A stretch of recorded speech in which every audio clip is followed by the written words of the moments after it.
Welcome back to Cosmic Kickback, the galaxy's favorite talk show. As always, I'm your host, Nick, joined by my co-host, Joshua. Welcome back to the show, Nick. Dude, I'm back. We're back. Yep. We have a very space-themed movie we're going to be talking about. Oh, yeah. We're going to be talking about Alien Romulus. This is the newest entry into the franchise. The last one, I want to say, came out like 7 years ago, which is, it's crazy to think about. The last Alien movie does not feel that long. Yeah, But it's kind of crazy. I know. I'm glad that we got this one. It's directed by Fede Alvarez, who did Don't Breathe, as well as the 2013 Evil Dead, which a lot of people actually really like. I had not seen that. Fun little fact, actually, Don't Breathe. That was the first movie I snuck into because I don't think I was old enough. I think it was R-rated. Dude, no way. Yeah. Hey, bro, I honestly would have paid to see the movie, bro, because have you seen it? I have seen that one. Bro, the twist is fucking... That's just disgusting, bro. Like, what the fuck? Dude. I don't want to spoil it for anyone listening, but... Yeah, it's crazy. Now, one part with the turkey baster and he gets it, like... my God. Oh, bro. Dude. I was like, what am I watching? Didn't they make a sequel to it, but like now that guy is like a good guy? Yeah, I think he has like a daughter. Like he's... I don't know. Dude, I didn't see the sequel. He was so fucked up in the first one, dude. I don't know how you could turn him around. That's what I'm saying, bro. Like, what? The fuck? God. But yeah, anyways, we're going to be talking about Alien Romulus. We're going to talk about the box office. I think it's doing really well right now. It's been out for about a week. A week or maybe, two, yeah. Right? Yeah, a week. Going on a week. A little bit over, I think. Yeah. But first, we got some movie news. We're going to rapid fire shoot through this. Okay. Talk about a couple funny things, let's see what's going on. Yes, sir. All right. You want me to start or you want to do it? Yeah, what's the first piece of news you got? Well, the one that is the most relevant, I guess, because we just reviewed this, is the Acolyte is canceled by Disney. Oh, damn, dude. Yeah, I know, bro. That shit sucks. I really wanted the season 2. No, I wanted to see who that dude they teased at the end was, bro, with like the guy that kind of looked like Yoda. We're never gonna see. I know. That Grogu guy. Oh, no. God. Dude, I forget the actress who plays it, Rue from the Hunger Games. She was online saying that like the show got canceled or got hate because of like racists, like people were being racist. Wait, but she said that? I don't know. She said that the show is getting hella hate because of like people being racist, but okay. I think the show is just bad. Like, I don't know. We talked about it in our review, man. Go watch the review, but I'm not really surprised by this. It seems like Disney probably lost some money out on this, and I don't know. It's crazy. I didn't think it was going to get canceled that quick. I thought like maybe a lot of time would... This is like only 2 months after it came out. Almost 4 or 3. I mean, yeah, this just came out, and I mean, it's kind of crazy. I mean, I'm not really surprised, if I'm being honest, because Disney's known for like confirming movies and like even going as far as to hire screenwriters and directors and then just completely like cancel that shit. Like they've done it multiple times now. Like remember we were supposed to get Patty Jenkins directed like movie from Star Wars. Yeah, like, that shit ain't happening, bro. Like Patty Jenkins. Do you remember? They were all hired, bro. Is that the same movie where like she sent like the definition of like a character arc? Am I thinking about something different? You know what I'm talking about?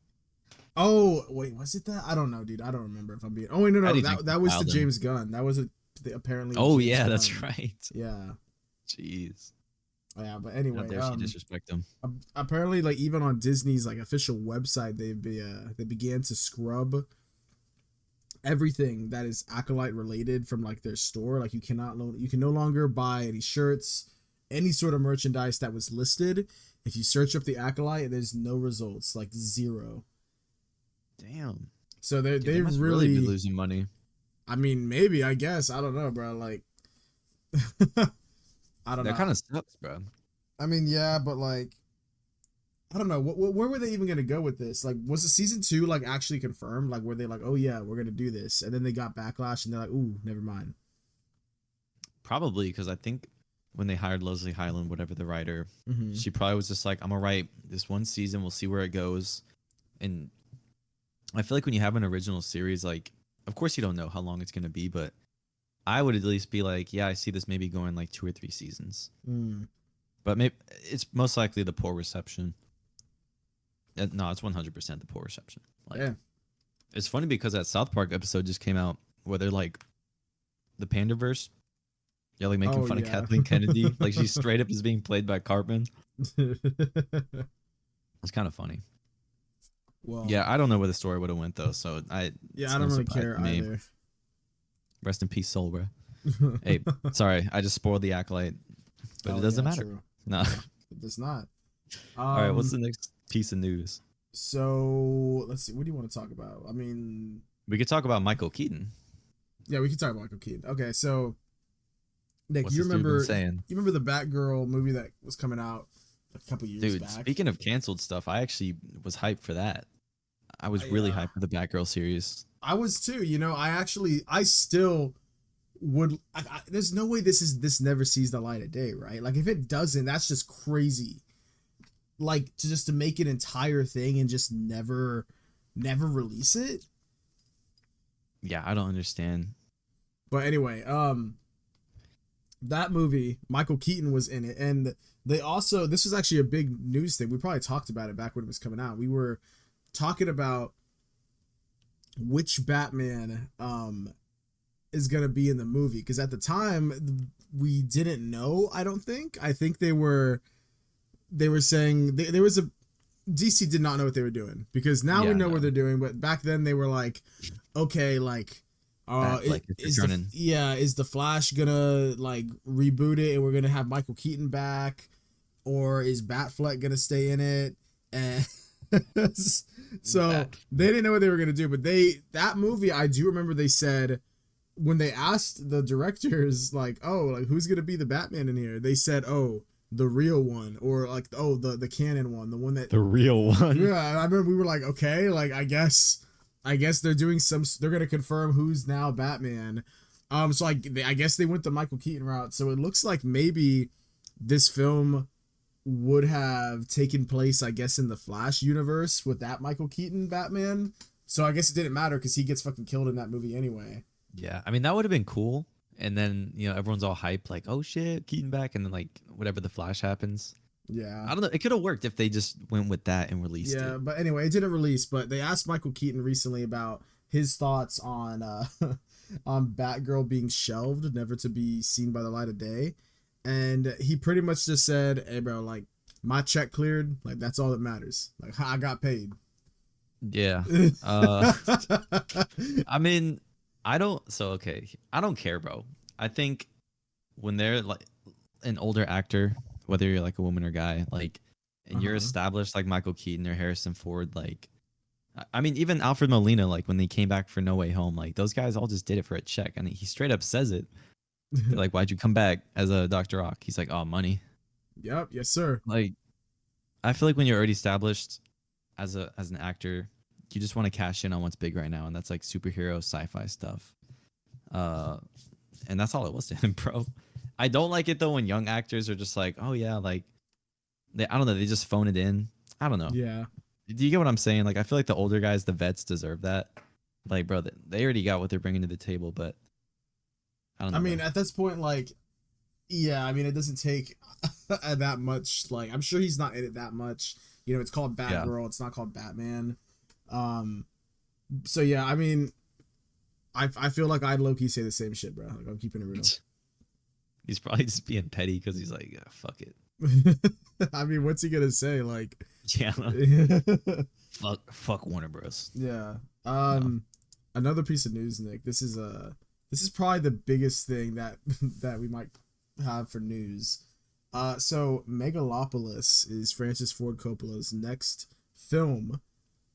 And I don't know if you saw the trailer, but I've actually looked into it since we started recording. I pulled up some news articles, and it actually goes deeper than I originally thought when I told you this before we started recording. So for those who don't know, this movie, Megalopolis, premiered at a festival maybe like a month or two ago. So the first people saw it, and the critics are basically saying like, oh, goddamn, like this shit is some ass. They're all up over it.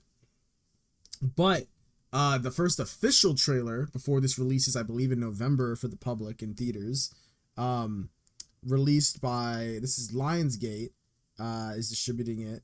and the first trailer was posted, and at the beginning it starts with Lauren Fishburne narrating and saying like, oh, from like a director who's always been ahead of his time, and then they start showing like The Godfather, and it's just like a quote from somebody who said like, oh, like this movie is like ass, like it doesn't know what it wants to be. And then it's like Apocalypse Now, and it's another person, another another critic who, you know, just people just putting quotes saying it's not good. And they do that for all of them. They do it for The Godfather, Apocalypse Now, I think Dracula, his version of Dracula, and I think that's shit. it. I didn't know he did that. Yeah, he did a Dracula movie in the 90s, I believe.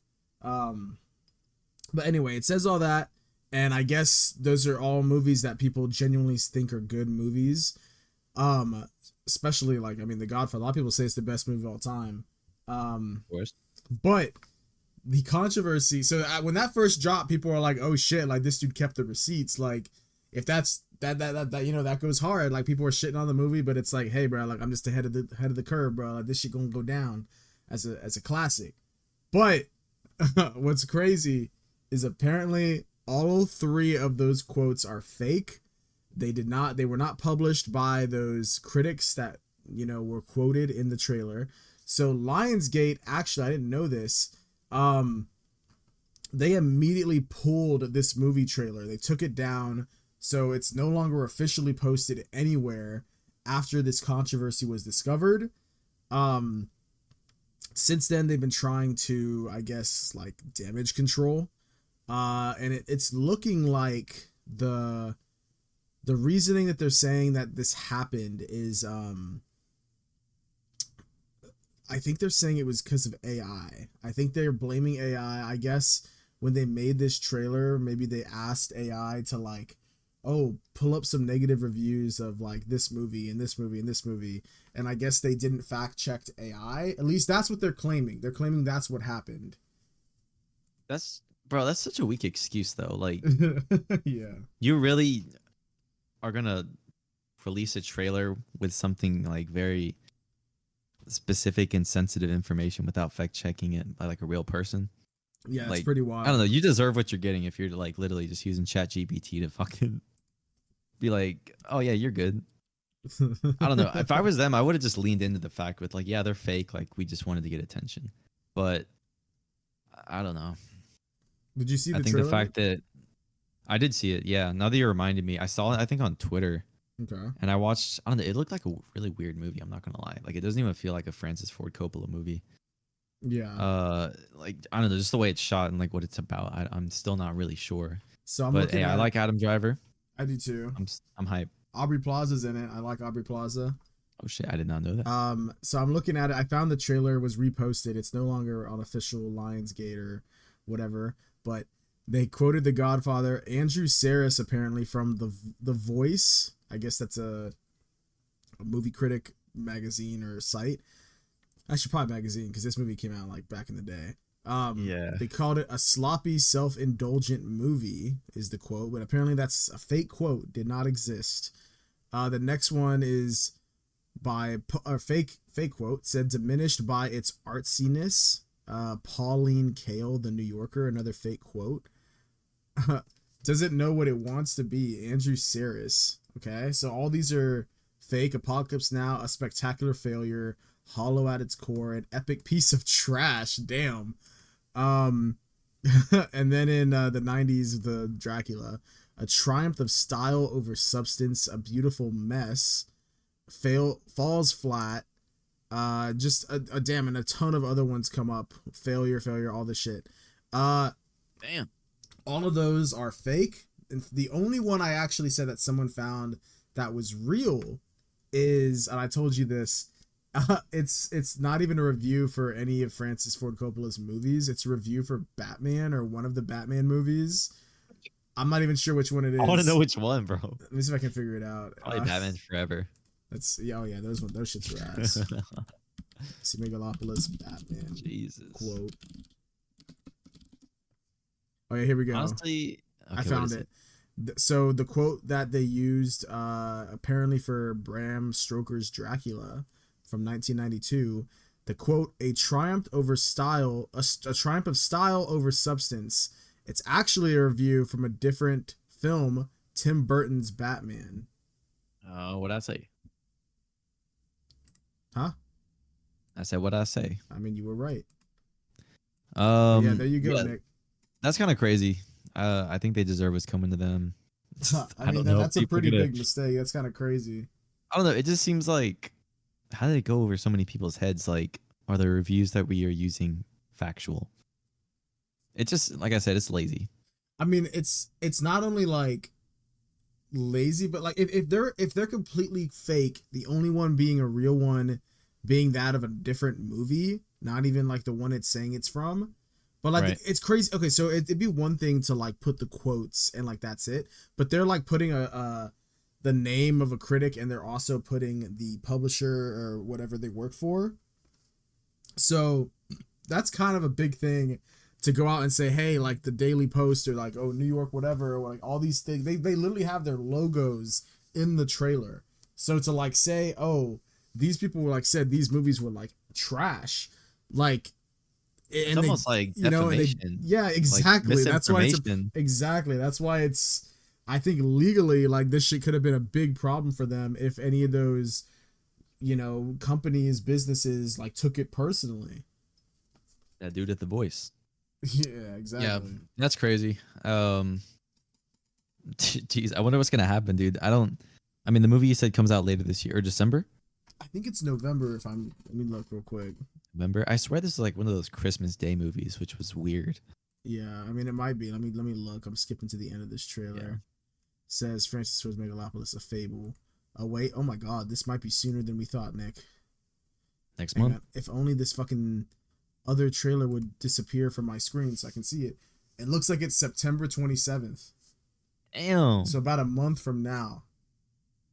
Yeah, pretty much. I mean, are you ready to see it?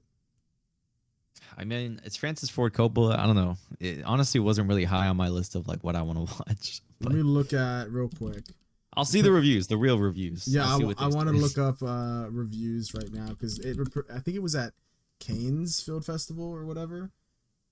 Okay, so right now it's got a 53% on Rotten Tomatoes. It's a 6.9 out of 10 on IMDb and a 59% on Metacritic. Okay. Those are decent, I guess. It's looking. I mean, can I read one of the reviews? Let me see. Okay, here we go.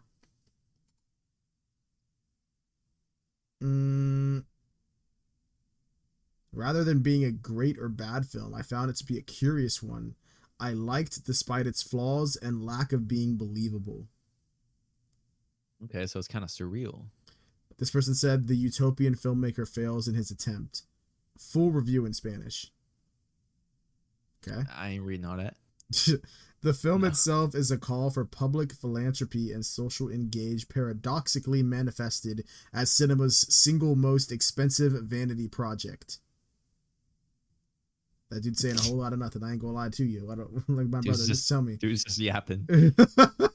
Can a movie be simultaneously brilliant and a huge mess at the same time? Coppola certainly tries. 5 out of 10. Anyway. I mean, I don't even know what the fuck this shit's about. It looks like Adam Driver, like, has superpowers or some shit.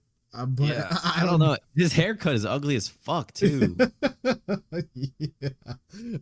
Oh, I hate how Hollywood, like, why do they give characters that shitty ass haircut, bro? Maybe it's just like, dude, we don't got enough budget for hair and makeup, bro. Like, let's just give him some shit, bro. Come with your own haircut. Yeah. Jesus. What is it called? Megalopolis? BYOH. Bring your own hair. Bring your own hair, bro. Yeah, so I don't know. I mean, I'll probably end up seeing this just because, like, I got that movie pass, so, I be seeing, like, everything, right, bro. Even if it's good or bad, it's free. Yeah, I agree. All right, I got one piece of news. Okay, what you got? This is a very short one. So I know Ben Affleck recently has been dating what's her name, Jennifer Lopez again. Oh yeah. Well, they're getting divorced, and this is a quote that she said about him. This is from Page 6, which is a media outlet. She said, "Ben has a darkness to him that no other person can fix." Okay. That's it. And people are replying on Twitter with like GIFs and pictures of Batman. What? Wait, what? What? Like on the page where like it quoted her, the whole replies are just pictures of like Ben Affleck as Batman. That's kind of funny. I'm not gonna lie. Yeah, I'm not gonna lie. I mean, I feel bad that they're getting divorced. I mean, not really, bro. Aren't they getting? They've been together like how many times? Yeah, I don't know. they were All I actually. know, I think someone actually said it was like to the day, like the exact day. It was like 20 years from their like last divorce when she filed for it again. damn. So they got divorced before, had a whole nother life away from each other, got together again, and had another divorce. That's crazy. I mean, All I know, bro, is he fumbled Arma. oh, dude. Oh my God, Anna, bro. Holy shit, dude. You look lonely. I know, bro. He's Yeah, probably yeah. gonna. Actually, never mind. You think he's gonna try and go back? He's like, please take me back. Please. Honestly, bro, I would just to make J-Lo mad. Because she's like older than him, actually. I think she's like 55. Ben Affleck's like 52. Mm-hmm.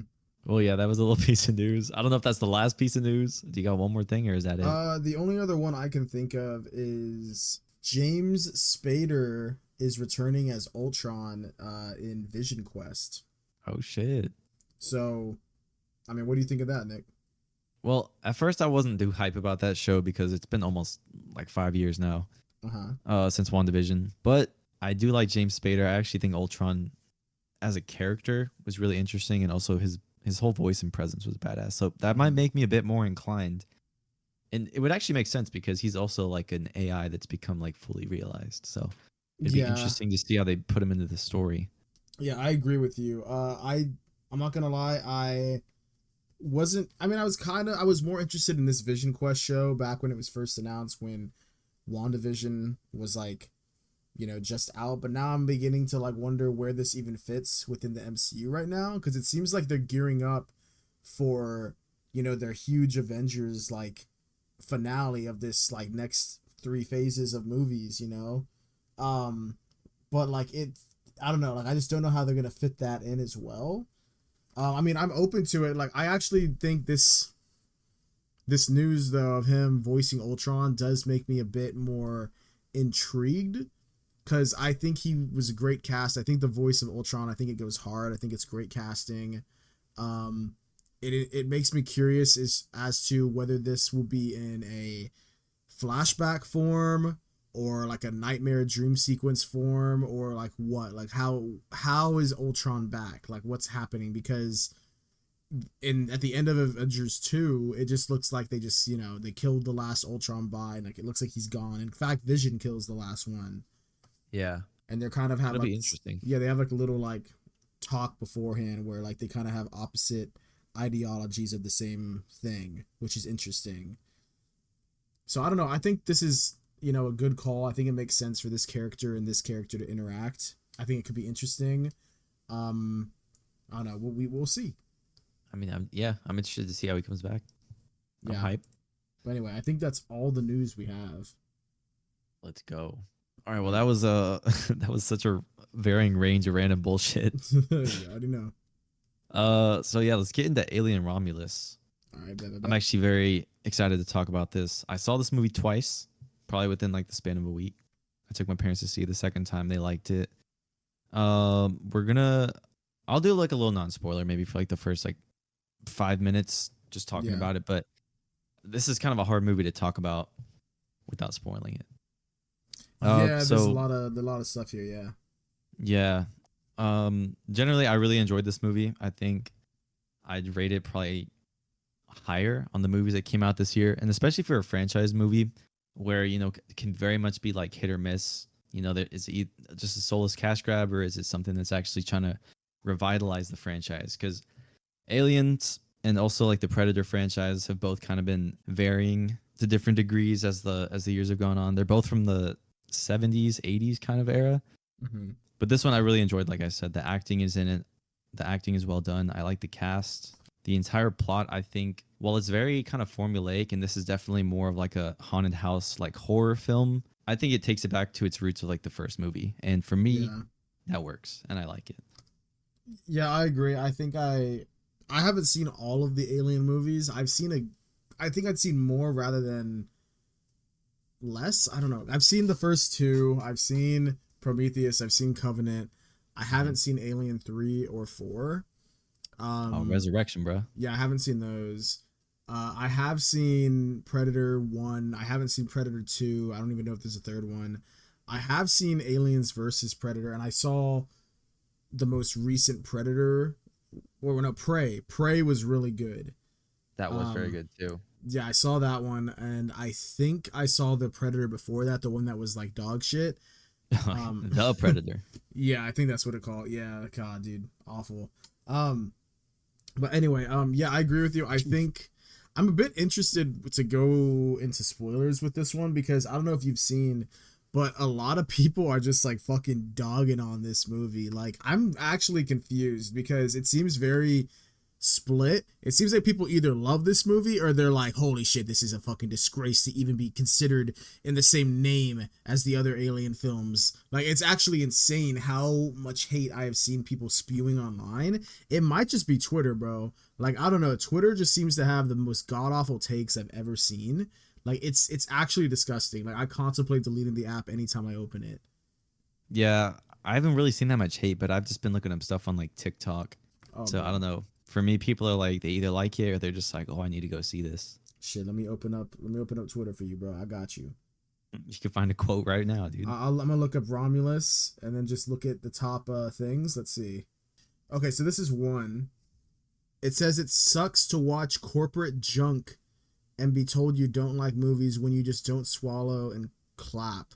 Alien Romulus is a quote greatest hits of borrowed shots and scenes from other movies with huge dramatic blind spots for poor characters. The fan disservice is just cringe cherry on top. Okay. Do you agree? That's crazy. No, I don't. So basically, the hate I'm seeing is people are saying that it's fan service and like it's not even like a movie on its own, which I don't know what the fuck people are watching, if I'm being honest. I've seen movies that have fan service, like go watch The Rise of Skywalker. That shit is just nothing but fan service and just like the fans wrote it themselves. This movie, like, I actually think it stands on its own 2 feet, like easily. Like immediately in the opening, I'm not going to say like what, but like the whole first like 10 to 15 minutes, there's a whole bunch of new ideas introduced that I never even thought about in the Alien universe. So I'm like, oh shit, like I see what they're setting up. This is interesting. And then I will say I agree with you. They obviously do go back to the roots and they take inspiration, I think, a lot from Alien, the first one, because that one's very much like a haunted house, but it's like a space, you know, it's in space. It's like the ship is like they're getting haunted on the ship. They're stuck there. And it takes a ton of inspiration from that. But I wouldn't say it like it just borrows everything, because there's a lot of ideas and like sequences in this film that I think were actually pretty creative and like a good use of their setting. Like the fact that they're set in a spaceship, you know, in space, they can do things that in a regular haunted house movie, you know, you couldn't do. And I won't say what those things are, but there's a couple sequences in the film that I was like, oh shit, like this is cool. I like how they're doing this. This is creative. This is a creative use of this setting. And I feel like, you know, like the other films didn't do, I mean, you don't need to, you know, they were the originator. They just did what they did, you know, they were good. They started it, you know, and this I think is taking it and it's adding in like extra layers and details that like I like. Yeah, I agree with you. I think the people hating on it because it's like just fan service is like crazy. Like this genuinely starts off, it's between the first and second Alien, so it connects the films really nicely. I think it takes place like 20 years after after Ripley's whatever put into cryosleep and the first Alien dies. It's tied into the story, but it also does like a lot of original things, a lot of new things. And I think that I wouldn't call it, it's like fan servicing maybe, like, but just enough, because it's also using it as like part of the story, and like it ties in other movies and stuff really nicely. Yeah, I feel like in order to like really explain all of that, I'm gonna have to give the spoilers. So All I'll say is I think this is 100% worth the watch. I think the last 20 minutes alone are worth the price of admission. It's fucking insane. Oh God. I also think I personally felt like each act, like it just kept ramping up, like the tension, the like holy shit, like just like it just this movie kept ramping up. It did not like give me a break, and I personally really liked that. I was like, holy shit, like this is crazy. I was strapped in from beginning to end, bro. Yeah, I agree. The last like 20 minutes, like there's a point in this movie where you think it ends and they're like, all right, we're good. And then like 20 more minutes of the movie happens and it's like, what the fuck is going on? Like, oh God. I remember when I went to see with my parents the second time, like it was at Draft House. The Mhm. theater was packed. Um, and when the last act happens, there's a jump scare scene. Or it's not even a jump scare. It kind of is, but there's literally just complete silence for like a good like 3 seconds. And bro, everyone in my theater was like they gasped, Yeah, bro. it happened. It It happened to mine too. Yeah, the gas. Oh my jeez. god, I actually really like that they don't have any music or anything. They cut it. There's no jump scare music. There's nothing. It's just quiet, and then there's just visuals.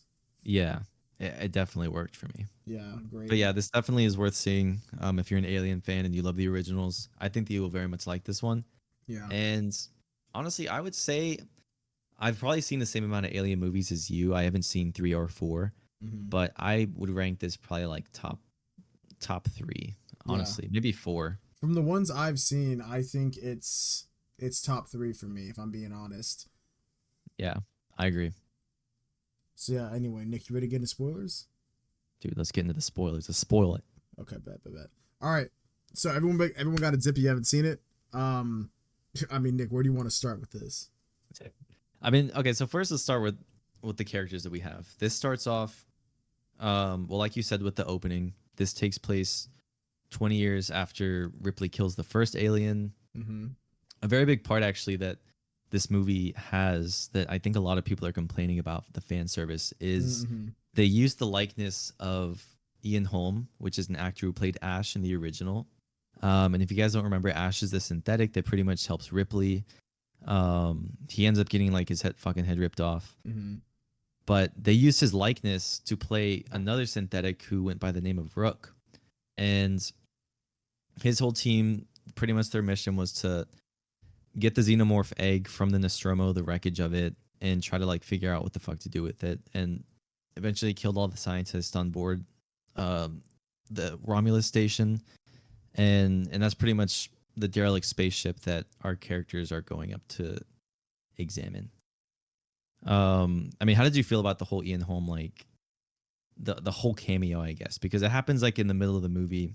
He's just a synthetic on the ground, but then they pick him up and they actually use him at one point to try to access like the ship's controls. Yeah, he actually has like a good amount of dialogue, like more than I actually expected from the movie.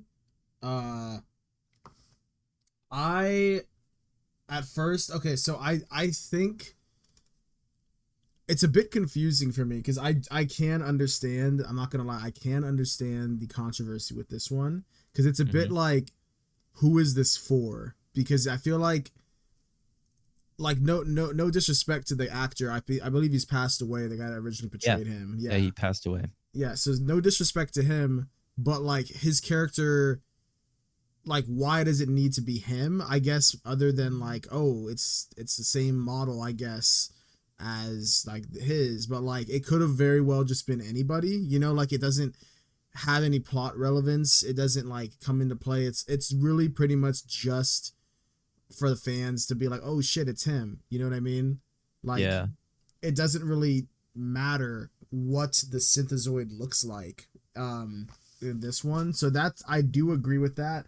But at the same time, I think I like how it wasn't like an AI voice of him. They actually got an actor to go and like do a performance.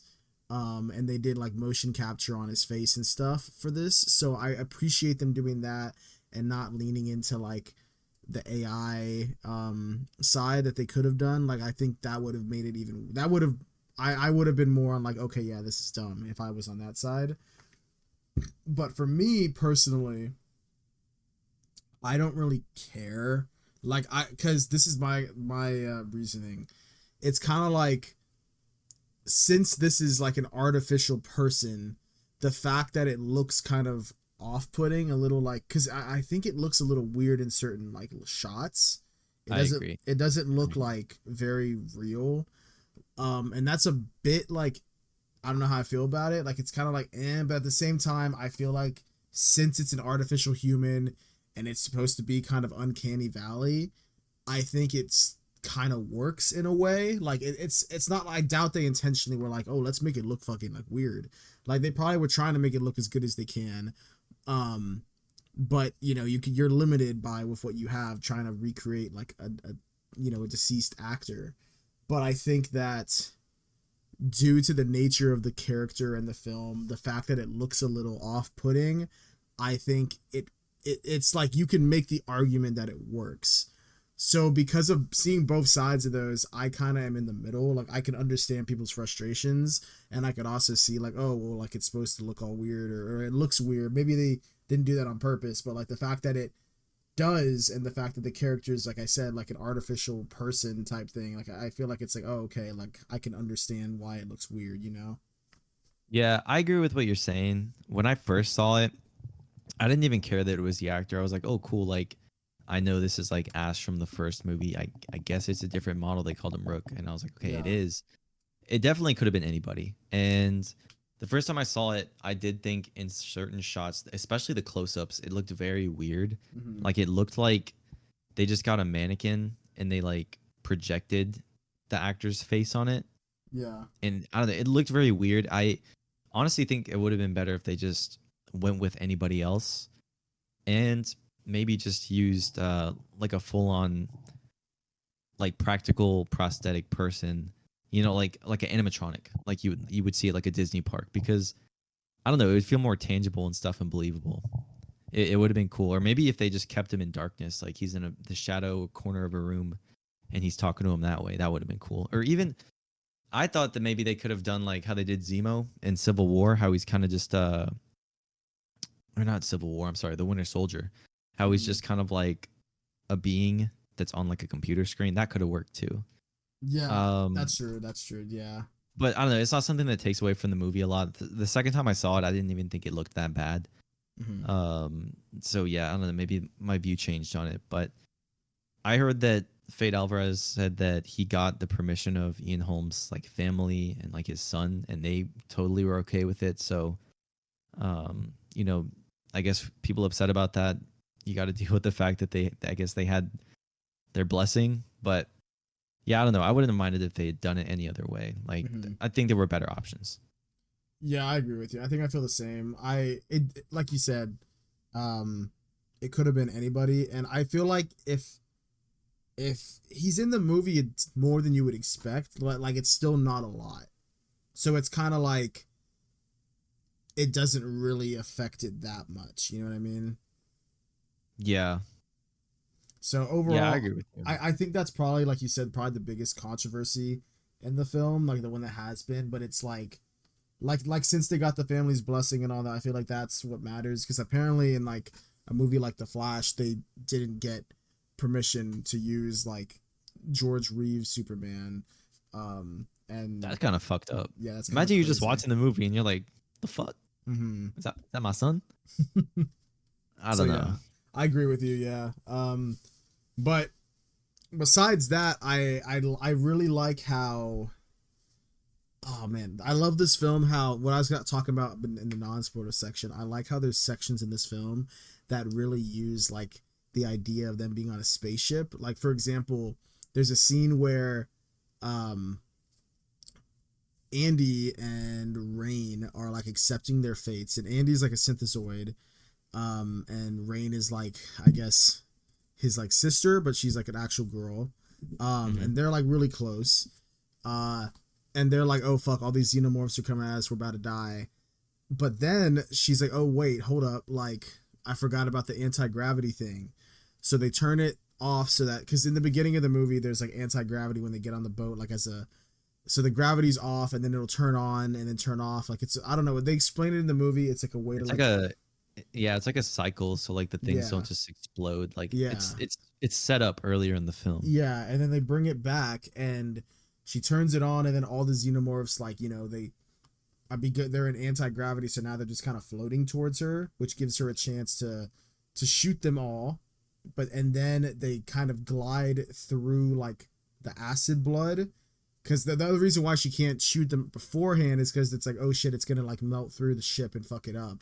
So they're like, Yeah. damn, like I'm stuck, I can't kill them because of that. But now she has this out, and I thought that was actually a good setup, a good use of the space setting, because to my knowledge, I don't think that's been done in another Alien movie, at least the ones I've seen. So I was like, oh shit, I like how they're using the scenario, like, and having creative solutions that you could only do so in this setting. Like I thought that was like, I really liked that sequence.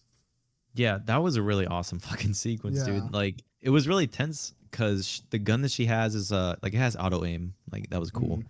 but it's like a limited magazine. There's dead ass like a good like 12 or 15 aliens coming at her, Mm-hmm. and then the whole sequence after when she has to like glide through the different like acid blood just coming at him. It was really tense, and I think it really worked for me. I liked that. Yeah, I agree too. The other one that I really liked was, it's earlier in the film. There's a scene where they have to walk through this corridor to like get to this next spot to like solve something or do something, and Andy is like, "Oh, hang on, like there's a ton of face huggers in there, and if you walk in there, they're gonna immediately like sense your presence because like they go by body heat or whatever."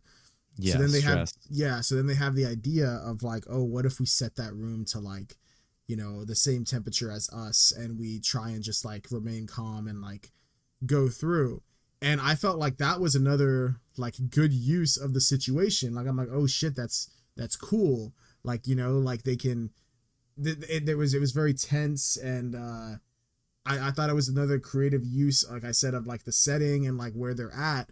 I thought it was, a nice addition to like the Alien franchise and like things that you can do with this. And also was cool. We've seen the face huggers in the past, but I feel like this is the first movie to like really have them have their whole own like threat.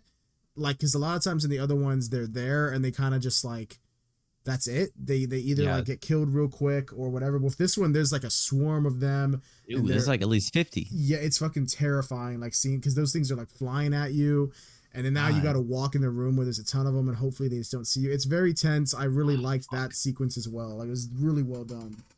Yeah, that was. There are really like the movie is paced really well, and I think like you were saying in non spoilers, like it just keeps getting crazier and the stakes keep getting higher. Yeah, it keeps Uh, ramping up. Talking about our characters, Kaylee Spaney from Civil War is in this.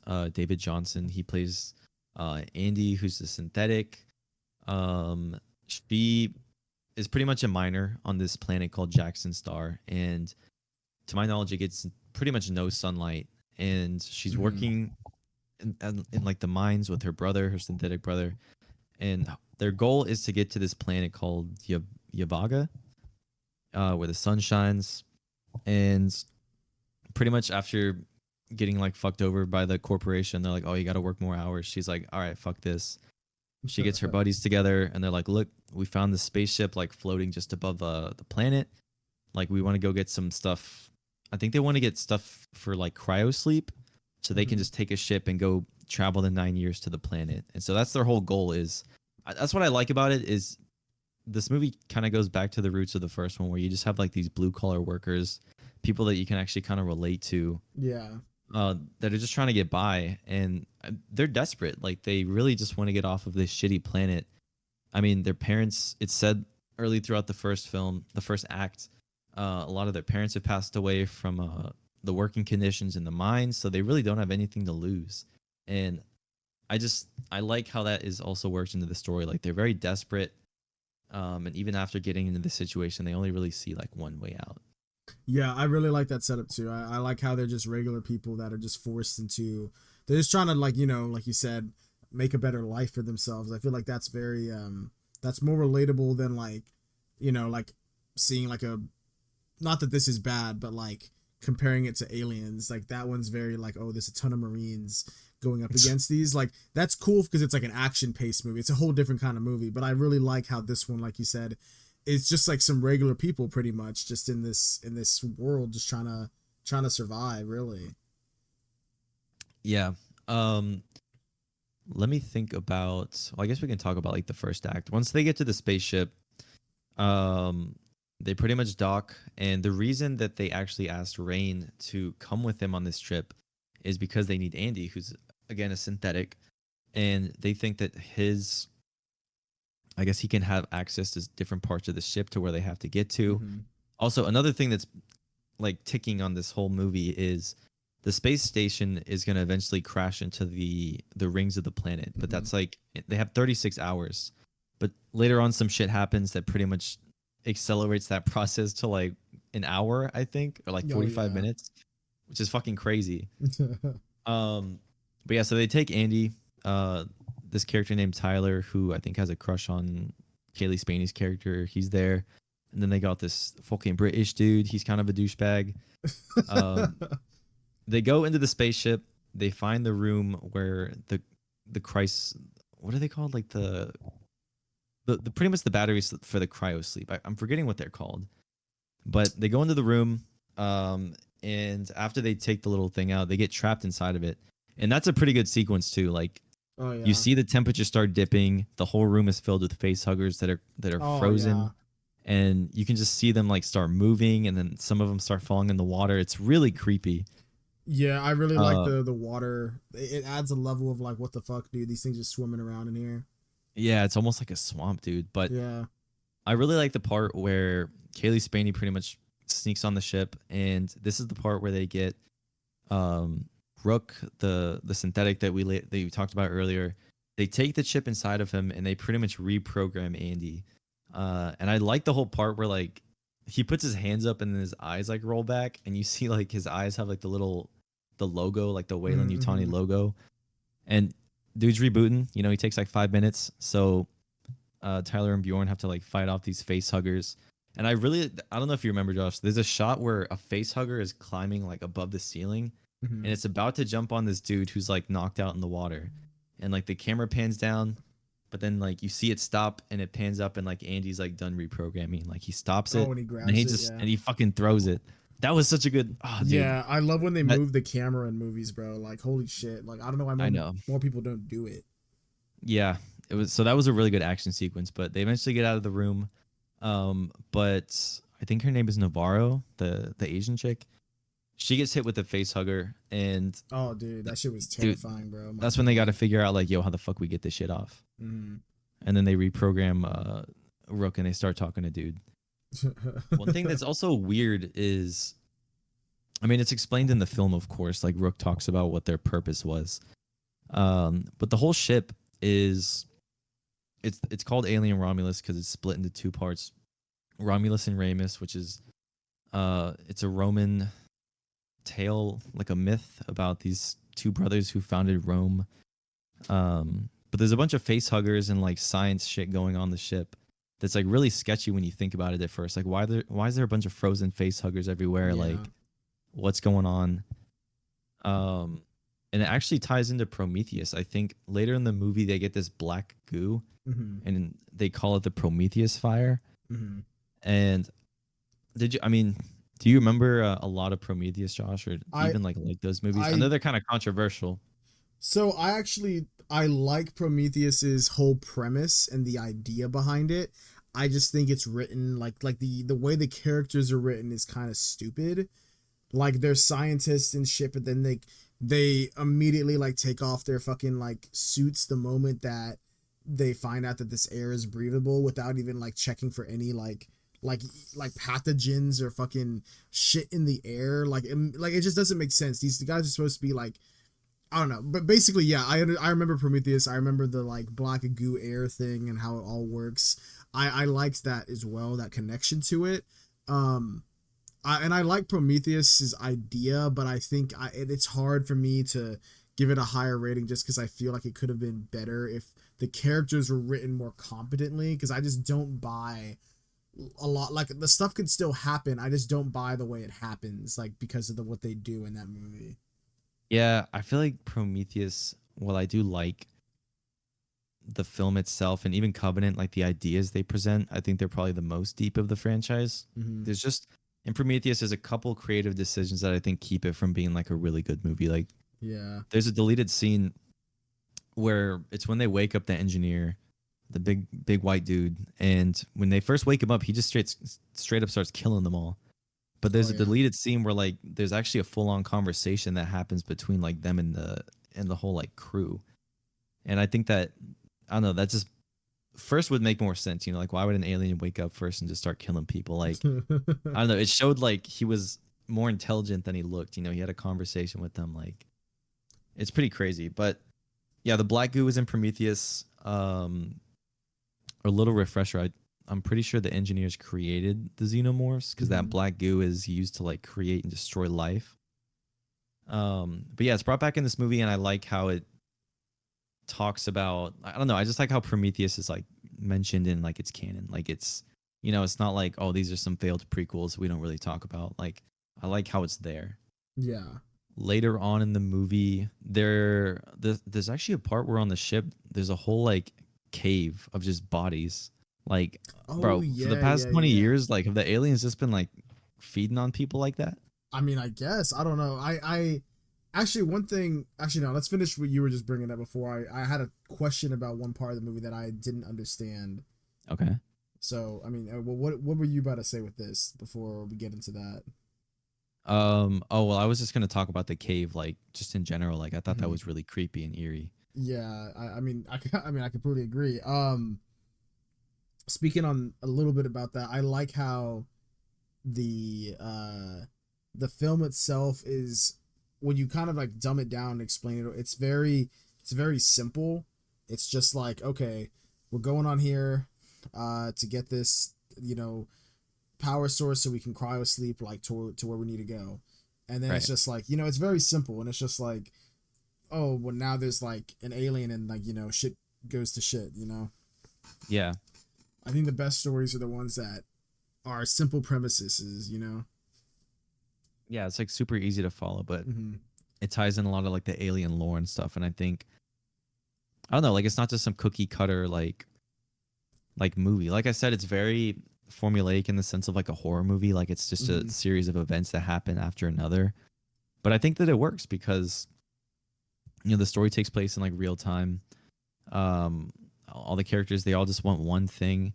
And I don't know, like like I said, they're relatable, and it's, you know, it's people, of course, trying to make a better life for themselves. And I understand their motivations and stuff. Yeah. My one question is, at the very beginning, the opening, when they cut open, they catch a rock, like they show a ship that grabs like an asteroid from space, and then they cut it open, and it's got like, it's got a xenomorph in it. Is that supposed to be like the xenomorph from the first Alien? Well, the alien that they get in that little pod is the one that chest bursts outside of that dude in the first one. Well, so that's what confused me, because I thought that the alien that was hanging in that ship, I thought it was just like, because they have facehuggers and they have stuff on the ship. I thought it was just like, oh, like, you know, like if you mess with these things, like it can easily go wrong. And I thought it was just saying or showing that like something went wrong, like they had to deal with an alien before, and that's what caused the whole thing to get fucked up. But I'm looking right now. Okay, hang on. I'm reading it on Reddit. Someone said, confused about how Romulus connects to aliens. Spoilers. Just out of the movie, the opening shows the Utani extracting some sort of pod/egg from the wreckage of the Nostromo. Is this pod/egg something that the original Xeno laid during the events of Alien? Is this pod, does it contain a second Xeno? So Xenos can just lay eggs with other Xenos in it? What? Is this second Xeno the one which is shown dead hanging above the science center on Romulus, or is that the original Xeno recovered from being ejected from Ripley's escape pod? The person responded and said, Rook explains it, that you have to piece some things together. The xenomorph from Alien shows its metabolism is nothing while cocooning itself in the same resin they used to make their hives protect itself after it launched. Wayland picks it up and cuts it out of the cocoon. They take DNA samples and reverse engineer the facehuggers, which they keep in Cairo. From the facehuggers, Wayland gets the black goo. Okay. Big Chap, I don't know who that is, wakes up on the Romulus station and begins another killing spree. During this, Big Chap is the name of the alien from the first one. That's the name? Okay. Yeah, Big Chap. Wakes up on the Romulus station, begins another killing spree. During this, some facehuggers escape. The security team finally shoot the Big Chap to death, and it begins melting through the floors, ending up dangling. Okay. So it is the original one. So in the beginning, they took that little egg. Yeah, so that thing they cut open, that was it. That was the original. That was the original one, just in a. It was like in hibernation. Sleep. Yeah, hibernation. Yeah, because they were trying to, like you said, they were trying to pretty much backwards reverse engineer like how the aliens were made. Mm-hmm. They extracted the black goo from it, and that's how they got the Prometheus fire that they said they had to take back to their planet to get further much developed. Okay, so that makes way more sense. Okay, so what I thought is true. Yeah. Okay, hang on. I'm looking up. Dude. I'm gonna have to edit around this part where we're just like, Bro, that's like neither of us knew what the fuck we were talking about, bro. Well, I was confused because I was like, that has to be the original alien, but I was like, how the fuck did it get like that? Yeah, I was like, because Ellen didn't shoot it into the Romulus station. That's what I'm saying. That's why I was confused. I was like, wait, so how did it get there? And then I'm like, it must have been the one from the beginning, like the opening scene. Jeez. Okay, that makes sense. Okay, well, when I rewatch this, I gotta look for the harpoon because I missed that, and I was just like, I just saw it hanging, and I didn't know how it was hanging or why. I just assumed that since it's like a research station and they're researching xenomorphs, that at some point something went wrong, and then everyone died and they had to kill it at the end. I just assumed that's what happened. I assumed it was another attack on another station.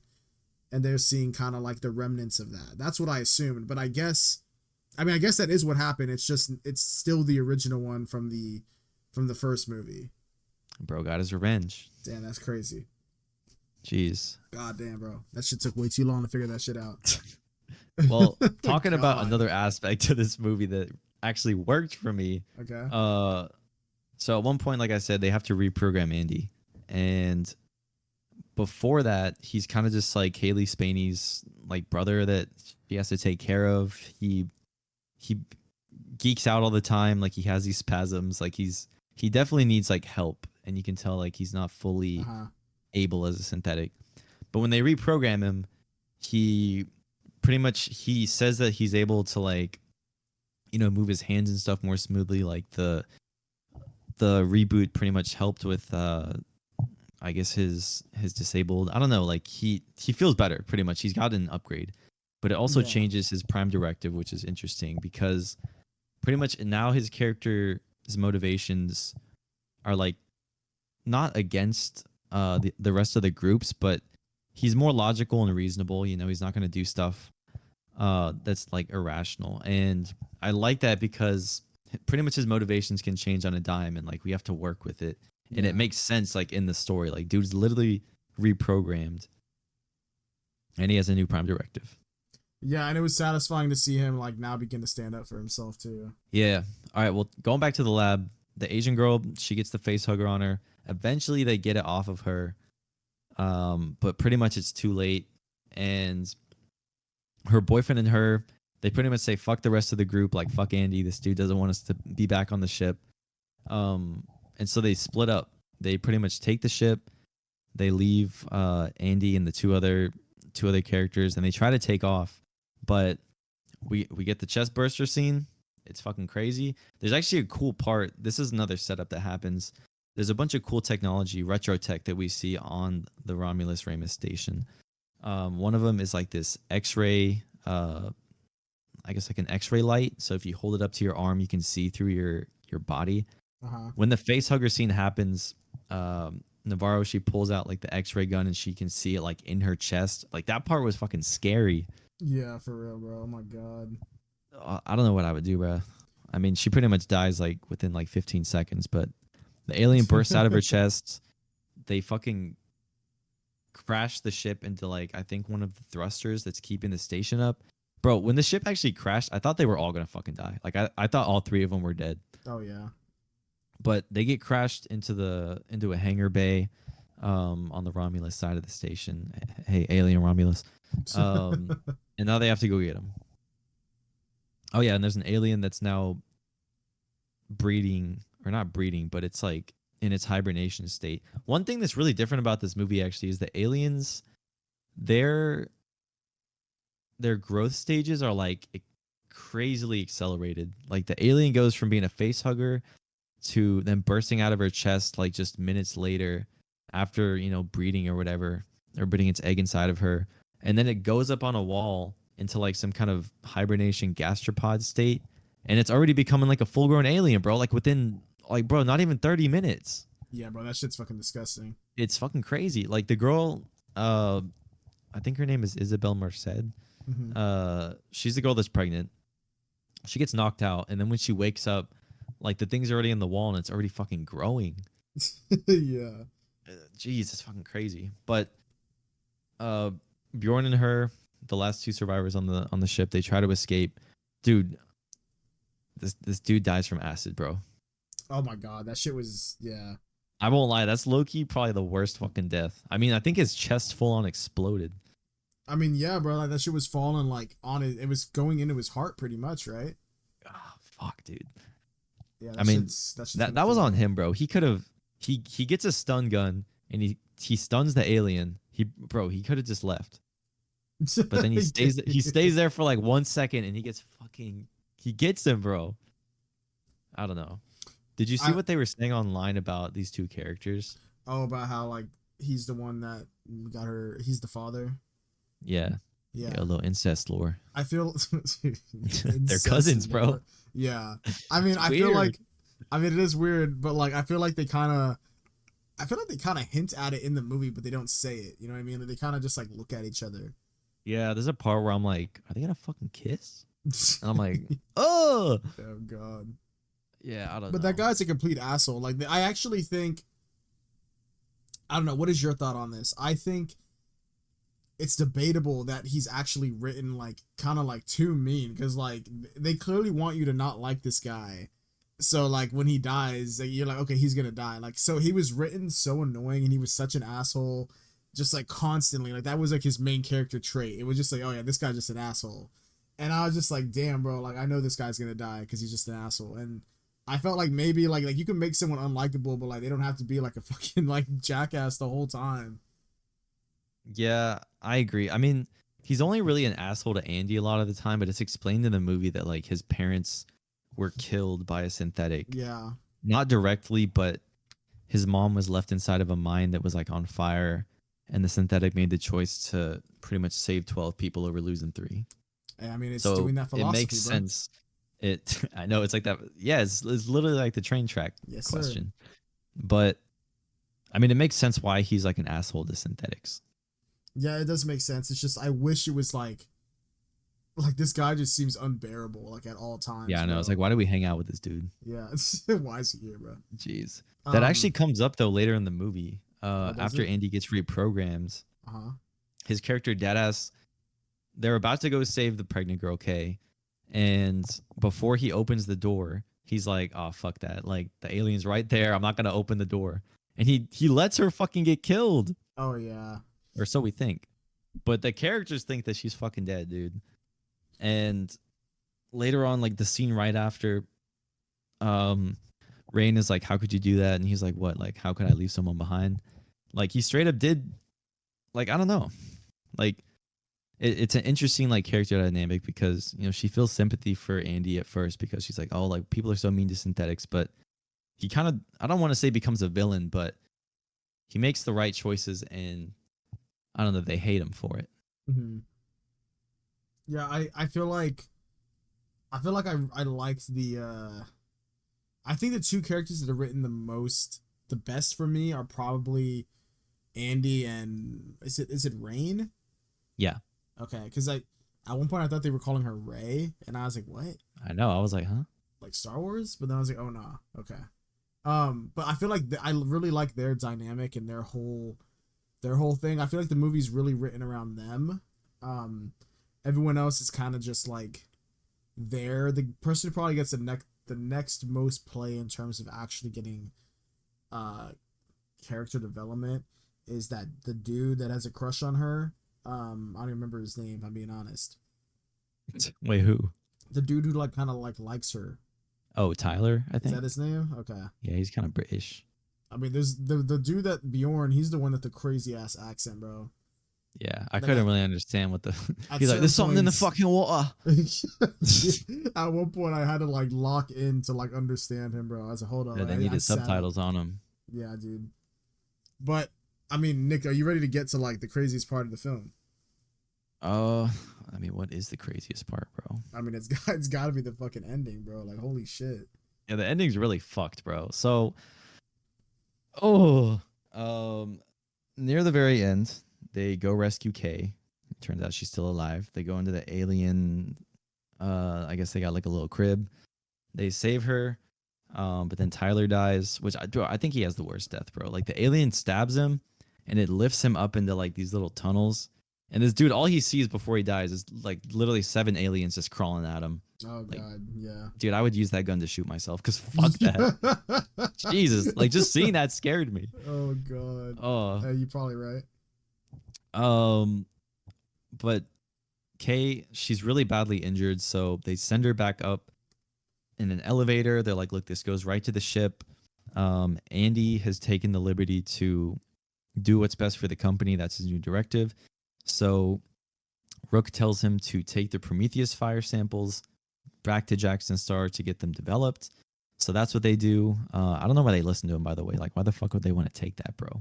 Like, yeah. I would just want to get out of there. But Kay, at one point, is going to take the Prometheus fire, and she does it because she's just, I mean, it has 25% of the human genome, and according to Rook, it's able to accelerate, like,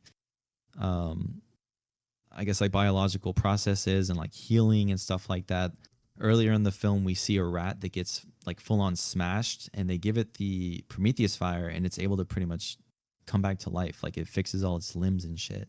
Mm-hmm. So Kay takes it.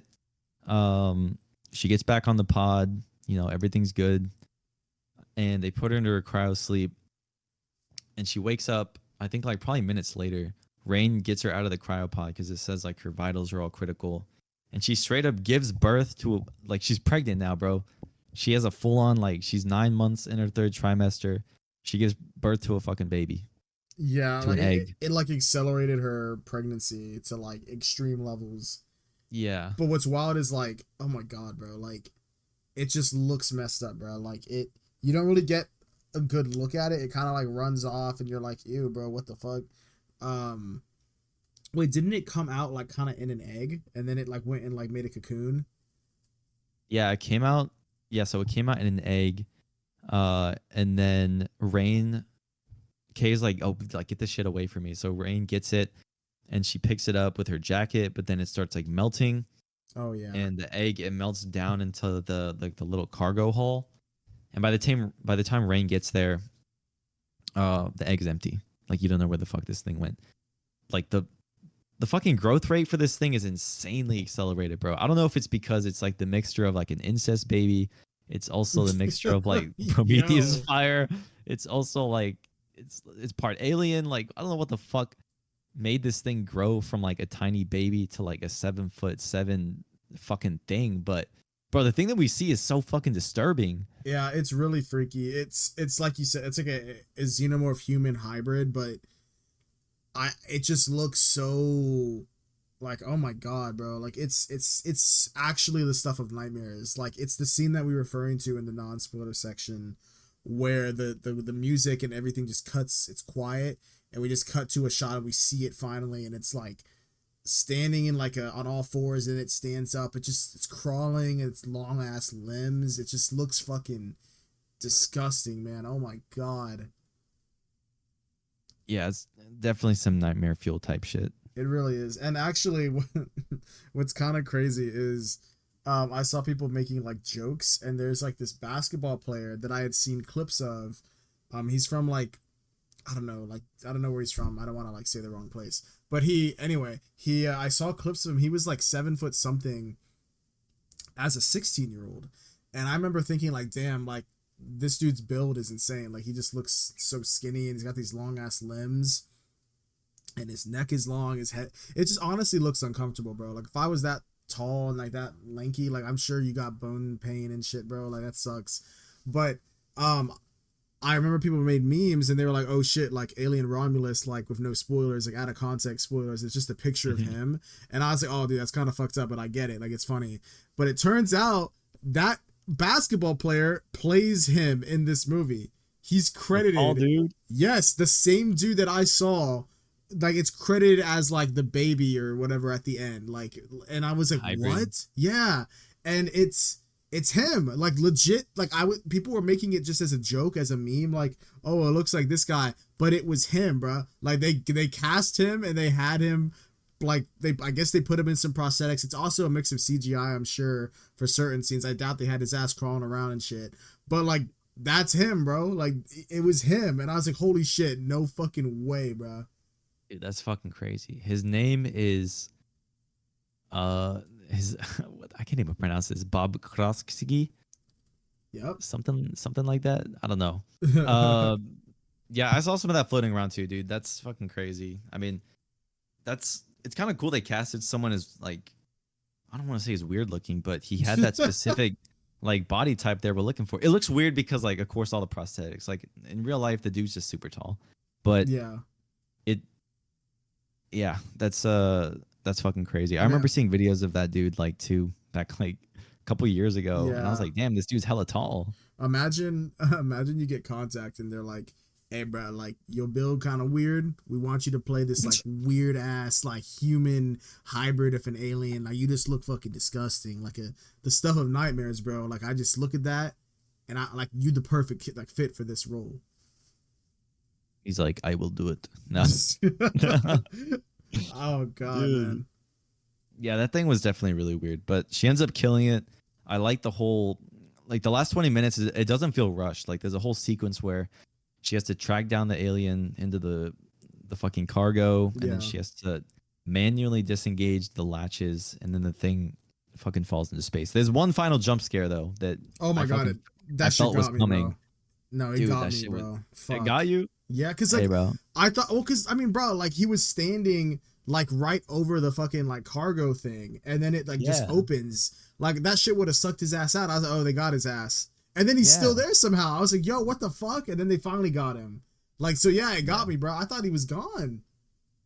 Jeez. I think that's the only one that got me. Like, there's a few jump scares in this, but I feel like if you've seen a lot of horror movies, you can kind of like know when they're coming, even when they're done well. But that one I genuinely did not see coming, and it got me. I mean, that one, and then the jump scare where like it reveals him, like it's just looking. Oh yeah! Oh my god! It's looking at Andy like over the bridge. Yeah, it's terrifying, bro. Holy shit! Oh jeez. God, I gotta rewatch this, dude. It's crazy.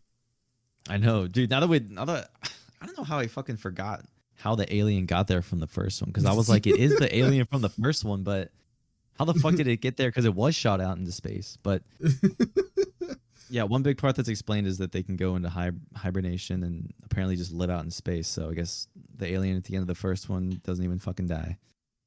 Yeah, that's what I was asking about.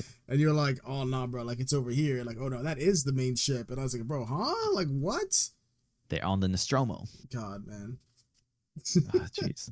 Anyway, Nick, what are you rating this film, or do you got more to say on it? I mean, it ends pretty quickly after that. Mm-hmm. You know, Rain is pretty much the last survivor of her group. Her and Andy, I think, are going to Yervaga. And yeah, she gives like a mission log, and pretty much it ends like that. Oh, the baby kills its mom too, by the way. Oh yeah, I was pretty sure she bled out. Yeah, that fucking sucks. I was like, damn, it's cool she survived. I don't know how she survived there, bro. She got stabbed by the alien. She gave full on a bloody ass birth. And then, I don't know. I mean, maybe that Prometheus fire did kind of work, but yeah, I don't know. It's fucking weird. It probably did help her survive a bit, yeah. Like kind of like an adrenaline boost. I don't know, Yeah, but but like I guess yeah, it all went all to her womb, bro. dude, I guess so. That it all just went into that fucking thing. But yeah, the movie ends kind of open ended in the sense that like, okay, they're all good, they're traveling. I don't know, maybe there could be a sequel or another Alien movie in the works. I don't think so though. I'm honestly totally fine with this just being a standalone. Yeah, I'm cool with this being a standalone. I did see, I swear I saw somewhere that the director said that he already has like an idea if they were to make a sequel. He's like, oh yeah, I could pitch one right now if I wanted. But I know he also did say he wouldn't mind making a new Alien versus Predator movie, but Mm, like a co-directed one with whoever directed Prey. yeah, I saw that. And that would be crazy if they made that movie, but like they like locked in, because the early 2000s when that's just like camp, bro. Like it's like campy as hell, just like insane. Like no one, the story isn't even there. It's just you're here to watch them fight. It's just stupid nonsense. If they could lock in, like they could actually make a good movie. Like these two dudes have proved they can cook. Yeah, I honestly would be seated for that just because like I know people shit on the Alien versus Predator movies. I feel like it's good in theory. Like, oh, that sounds like a Mhm. badass movie, like a matchup. And of course, there's like two different sides. People saying like, dude, aliens would fucking kill. Like, nah, xenomorphs. Like, oh no, predators would fucking rule over them. Like, it could be really cool.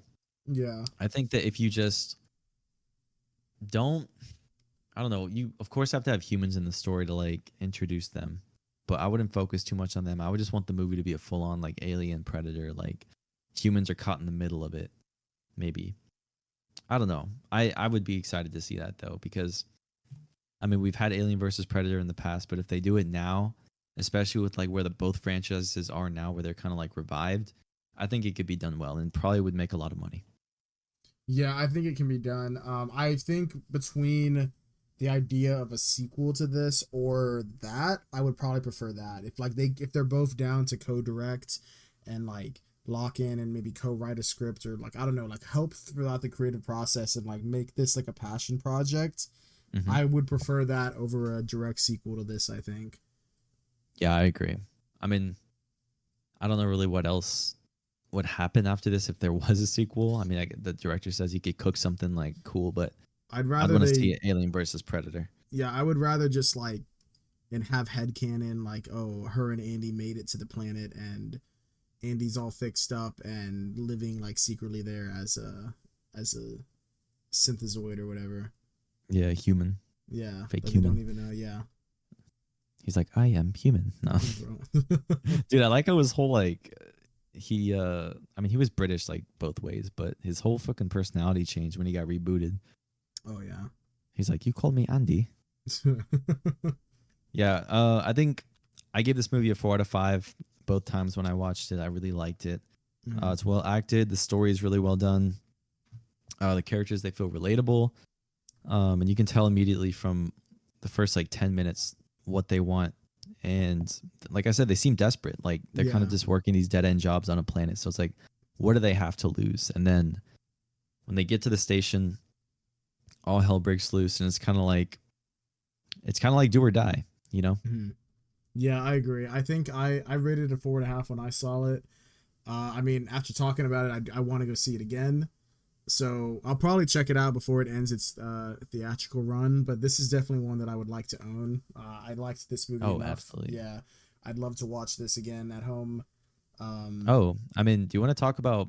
I know that we spoke on while we were talking about this movie's development, but the use of practical oh yeah, aliens in this, I think, made it like very enjoyable because when you use practical, of course, like it lets people buy into more of what they're seeing on screen. Like, oh, this is real. Like, I can tell that this isn't like some CGI thing, or it's not like it's not just like some green screen. And it also helps with the actors like their reactions when they're acting against these things. They're not just hmm like reacting to some like tennis ball on a stick, or like the director telling them like, oh, this is what's in the scene, like react to it. Like it just makes everything feel more real, and I think it helped the production so much. Like the facehuggers were all practical. The whole scene where they're walking through the hallway of facehuggers, those were all practical. They're like moving around, they're animatronic.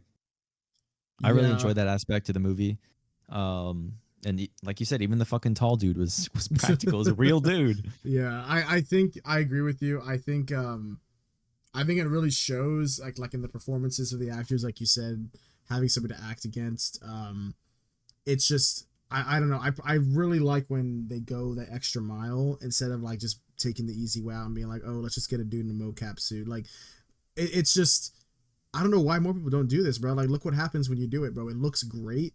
It doesn't look like bad. Like I don't know, bro. Like it's just I'm excited to see if I were to like if I buy this on like a physical release. I want to see them like show behind the scenes thing on like the making of, and like I know there already is some behind the scenes stuff out there, but I'd love to watch like a 10-15 minute thing in the extras section of the DVD or whatever, where it just like shows like the making of all the like costumes and the face huggers. Like oh my god, like the scene where they have the face hugger like get pulled out of the girl's mouth, and like oh my god, Oh, dude. that shit I was like thinking, disgusting, I was like, bro. did she really? I don't know. I was like, did they really put it all the way down her throat? Like, I'm sure it was probably effects. It looks really good. But I was like, how the fuck did they do it? Because they I straight think up they pull it off actually of did, her. bro. Like I think they're not the whole thing because obviously like that shit was like in there deep. Yeah.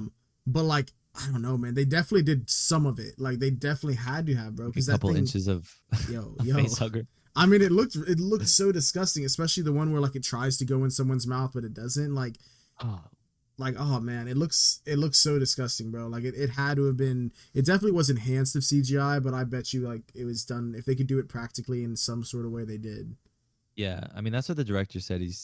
They tried to avoid using CGI as much as possible. So I think when it's like the movie's 90% practical and 10% CGI, it looks really good because the CGI is just using to touch up like, Mm-hmm. oh, we got to hide these cables that are like holding this thing up, or oh, we got to hide this, I don't know, reflection of like the camera. Like when it's used like that for little shit, like it works because the practical effects just speak for themselves if they're done like to perfection. And looking at the behind the scenes I saw on Instagram, like the xenomorph animatronics and shit were really well done. Like they're full on fucking like 8 feet tall. They move. And the close-ups in this movie are also really cool. I love how it's the classic like xenomorph kind of like opening its teeth and you got like a flash of light in the background. Like it's really cool. I liked how they did it in this movie. It's probably like I said, it's really going back to the roots of more I guess like show don't tell, because in the first Alien I swear the alien only has like 5 or 10 minutes of screen time. Mm-hmm. In this one there's not only more aliens but more face huggers, but I think it's done like sparingly, you know. Yeah, I agree. It's very focused on the characters. Damn, Nick. So I think we're both giving this a like 4.5 out of 5, maybe like a 9 out of 10 type beat. Yeah, I think so. We got the go. agreed rating. Hey, just wait till we get on that trap review, bro. Oh my gosh. When's Hey, that bro, shit coming, Nick? we're cooking the trap. Hey, Dude, I'm down to film whatever, bro, but I don't know why Mike, and I don't want to call him out on the pod, but I guess he's just busy during the week, which I get, but I don't want to call him out. well, I know he's gonna listen to this. I'm not calling him out, but hey, we just be busy, bro. But I'm still down to do it. I mean, it'll get done. It's just like, dude's got to lock in. We gotta let Trap finish up its theatrical run. You know, it's almost crossed $1 billion, bro. This film is huge. I mean, it just passed Deadpool. No. Dude, imagine. Oh, jeez. God. All right. Well, I think I've said all I have to say on the film. I think I have too. I think we're at a point now where Aliens and Predator within the past 3 years have blown back up and been revived as a franchise. Mm-hmm. All I want now is an Alien versus Predator movie. Make it happen. Yeah, they got in the next 2 years, bro. Please.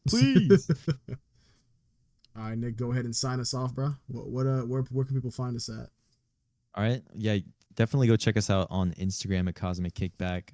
We got the same everywhere for Twitter/X. You can find us on Threads, Facebook if you still use that. You can find us on Discord as well as Reddit. I don't know how active we are in that, but we're everywhere. And then make sure to subscribe to the YouTube channel, and you can also check out our letterboxes below. That's pretty much where we drop all the reviews. You can see what we've been watching this week. Mm-hmm. And also give us a follow. I follow back. I like to see what people are watching. I agree. All right. Well, thanks for listening, guys, and we will see you guys in the next episode. Goodbye.